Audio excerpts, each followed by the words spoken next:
Welcome back to English journey. இப்போ உங்களுக்கு ஒரு உற்சாகமான ஒரு விஷயத்த நான் உங்களுக்கு கேட்க போகிறேன், சொல்லவும் போகிறேன். இப்போது நீங்கள் உங்கள் வீட்டிலிருந்து ஒரு 20வது வீடுன்னு வச்சுக்கலாம், ஒரு 20வது வீடு அப்படின்னு நினச்சிக்கிங்களேன். அப்போ உங்கள் வீட்டிலேருந்து உங்கள் 20வது வீடு இருக்குது, அது வரைக்கும் நீங்கள் நடந்து போகிறீங்க. அப்போ எத்தனை நிமிஷம் ஆகும்? நீங்கள் என்ன சொல்லுவீங்க? ஒரு 2 நிமிஷம் இல்லை 3 நிமிஷம் ஆகும் அப்படின்னு சொல்லுவீங்க இல்லையா? சரி, 3 நிமிஷம்னு வச்சுக்கலாம். உங்கள் வீட்டிலேருந்து ஒரு 20வது வீடுன்னு வச்சுக்கோங்க. அப்படி இருக்கிற மாதிரி நினச்சி அது வரைக்கும் நடந்தால் ஒரு 3 நிமிஷம் ஆகும்னு சொல்கிறீங்கன்னு வச்சுக்கலாம். பின்னாடியே உங்களை ஒரு வெறி நாய் துரத்துதுன்னு வச்சுக்கோங்க. அப்போ எத்தனை நிமிஷத்தில் அந்த 20வது வீடுக்கிட்ட போவீங்க அப்படின்னா ஒரே நிமிஷம். ஸோ 3 நிமிஷமும் உங்கள் கையில் தான் இருக்குது, ஒரே நிமிஷமும் உங்கள் கையில் தான் இருக்குது. அப்போ எல்லாமே நம்ம மனசில் இருக்குது. நம்ம மனசு தான் அலுப்பாக ஆக்கிக்குது, உற்சாகமாக ஆக்கிக்குது.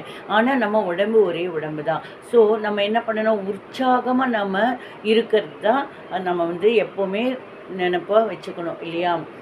எப்போவுமே என்ன சொல்கிறது, எக்ஸாமுன்னு வச்சுக்கிங்களேன். ஒரு மாதம் இருக்குது எக்ஸாமுக்கு அப்படின்னா புக் எடுப்போம். ஒரு 2 வரி படிச்சுட்டு வச்சுட்டு போர் அடிக்குதுன்னு வச்சுருவோம். அது கூடாது.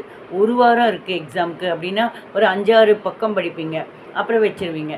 ஆனால் நாளைக்கு எக்ஸாம் அப்படின்னா எங்கிருந்து வந்தது அந்த ஒரு என்ன சொல்கிறது, பொட்டென்ஷியாலிட்டி, உங்களுக்குள்ளே இருக்கக்கூடிய ஒரு திறமை, ஒரு அசாத்திய ஒரு சக்தி எங்கேருந்து வந்தது? விடிய படிப்பீங்க. இவ்வளோ பெரிய 500 ரூபா இல்லை, 500 பேஜஸை ஒரே ராத்திரியில் முடிச்சிருவீங்க. அது எப்படி?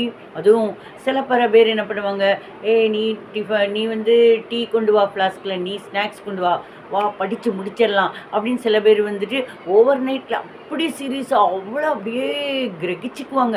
இத்தனை நாள் அப்படியே திரை போட்டு இது உள்ளுக்குள்ளே மண்டையில் போகாமல் இருக்கும்.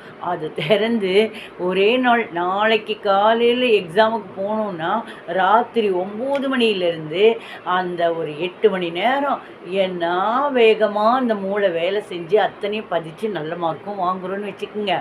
சரியா?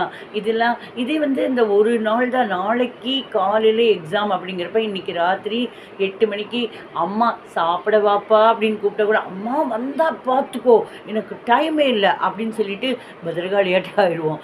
ஸோ அந்தளவுக்கு நம்மக்கிட்ட இருக்கிற பவரை நம்ம எடுத்து நல்லா படிப்போம்.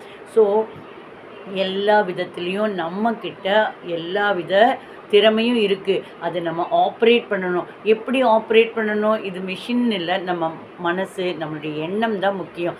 அதை வச்சு அது எந்த அளவுக்கு விழிப்புணர்வாக நம்ம கொண்டு வருவோமோ அதுபடி அது அருமையாக வேலை செய்யும். ட்ரை பண்ணுங்கள்.